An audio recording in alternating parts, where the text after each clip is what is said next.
The INTP does not typically enjoy public speaking, especially the younger INTPs. They find themselves completely nervous, and because they're very internal people, because you've got the intuitive, you've got the thinking, and the perceiving. And so this makes for a very interesting combination of personality. It takes the INTP a long time to process and to think through and to break through to the external world. And this particular personality type needs a lot of direction and a lot of help, maybe from an older person, to give them the confidence that they need to become excellent speakers. But again, once they break through and once they relax, they can do it. You guys can do it.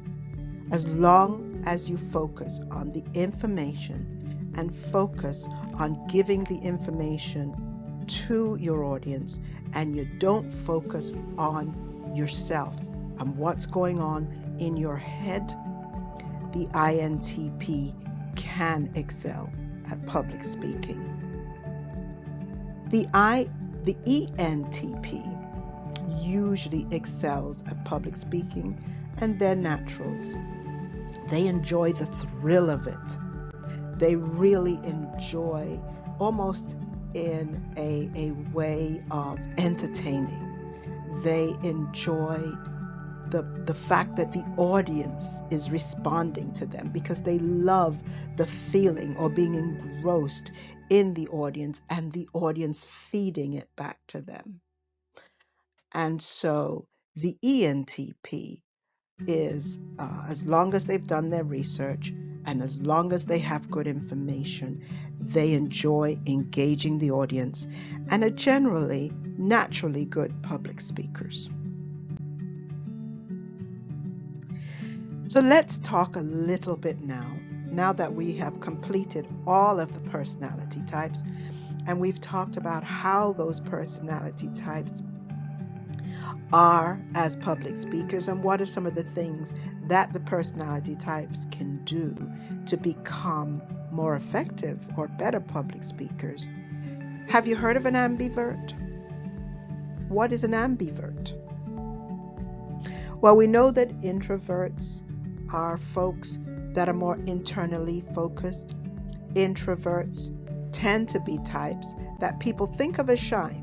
And I know, being an introvert myself, I'm not shy. But an introvert is somebody that gets their energy from being alone, from being or thinking or developing skills inside of themselves and then putting it out to the world. The extrovert, on the other hand, enjoys the interaction. They enjoy being in social situations, and they get their energy from being in social situations. The ambivert is the balance of the two. The ambivert is a person who has a balanced introvert-extrovert personality type. What this means is that they could go either way. They enjoy social settings, although I would say ambiverts do not enjoy huge crowds for long periods of time. But they can certainly enjoy being in a crowd or being in a situation where there are lots of people there. And so they feel comfortable speaking in a crowd. They feel comfortable speaking in a small group. They're balanced. The ambivert tends to, or could seem like, an introvert at times and seem like an extrovert at other times. This person enjoys public speaking and may sometimes have to be asked to speak, but when they do speak, they can speak well.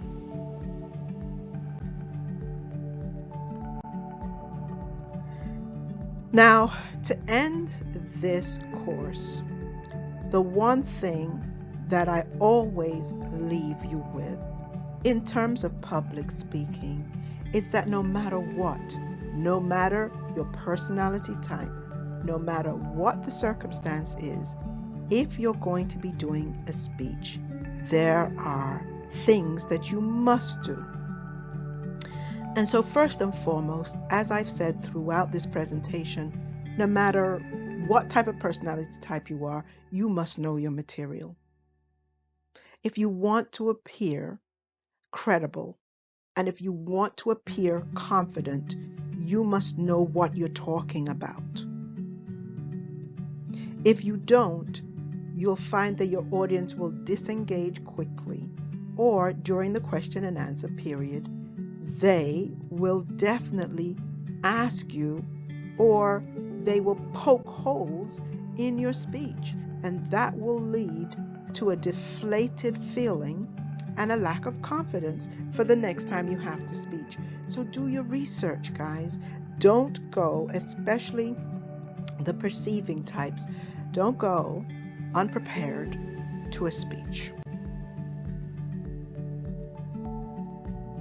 Understand how to engage your audience, and what this means is that you must take a look at your audience and see how your audience is responding to you.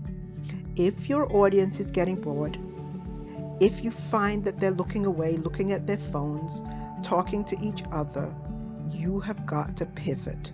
And what that means is, if you're speaking in a low tone, raise your tone. If it means that you are an extrovert and you're comfortable engaging your audience, ask the audience a question, especially if it's not a large crowd. Ask them a question. Wait on them to answer it. This way, you're putting the onus on your audience to respond and re-engage with you. Engage your audience. Always take a look at the audience, take a look at their non-verbal body language to see if they're engaged. You'll know if they're engaged. They're leaning forward, they're giving you eye contact, they're nodding their heads. If they're disengaged, you'll know, re-engage your audience. And then, before you give your speech, practice, practice, practice. Practice the speech. Do not read it verbatim unless it is mandated that you do so. Otherwise, practice the speech. Practice it in front of a mirror. Practice it by recording it. Practice it to a small live audience of your peers who can give you some good feedback.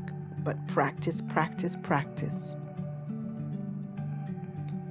And then know your audience. Before you give your speech, ask whomever it is who's asked you to speak who your audience is comprised of. What is the demographics of your audience? Meaning the makeup of your audience. Do you have folks of your age, older, younger, in between? Do you have different ethnicities, races, cultural differences, sexual orientation differences than yourself, or your own orientation? Make sure that you know who you're speaking to.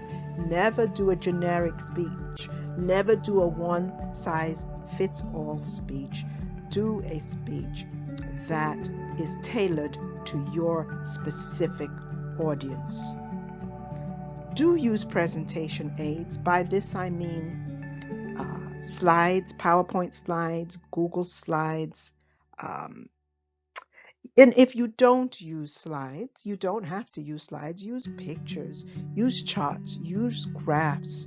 And you can even use interactives like quizzes and the like. But use presentation and props. If you're talking about a cell phone, bring a cell phone in. If you're talking about something that is tangible, bring it to the audience. Pass it around, but don't pass it around at a time when you're speaking and you really need to be engaged with your audience. Let your audience know that you'll be passing it around after you've finished with your speech during the question and answer period, or pass it around before. Remember, if you have a prop and you pass it around during your speech, your audience may become disengaged. But definitely use presentation aids. And don't apologize, guys. And what I mean by this is, obviously, if you screwed up, if you've messed up, you do want to make sure that you have clarified or you've let your audience know that you need to restate something. But you don't necessarily have to apologize. Every time you apologize, you take the energy, the positive energy away from yourself. So let your audience know, I need to go back to my previous point. I need to restate some things. I need to clarify some things. Or you might say to your audience, especially if you're an extrovert, is there anything that I've said that's confusing, or have I confused you in any way? Is there a point that I need to clarify for you before I move forward? So come from a position of strength, and when you do, your audience will appreciate it, and so will you.